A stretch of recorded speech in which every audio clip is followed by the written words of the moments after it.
Hey everyone, today I will show you how to download classic clothing templates on Roblox. And here's how it is done. Go to the Roblox homepage and log into your account. At the top of the page, click on Create, which will open Roblox Studio. On the left side, click Creations and then go to Avatar Items. Under Avatar Items, click on Classics instead of Clothing. From here, you can select classic shirts or classic pants. To find the templates for creating clothes, click on Learn at the top of the page. Under the Avatar section, click on Clothing. On the left-hand side, click on Classic Clothing.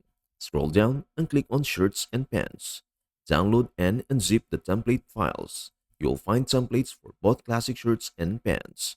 Now you can use these templates to design your clothes. This method ensures you are using the official saved templates provided by Roblox. And that is everything you need to know about how to download classic clothing templates on Roblox.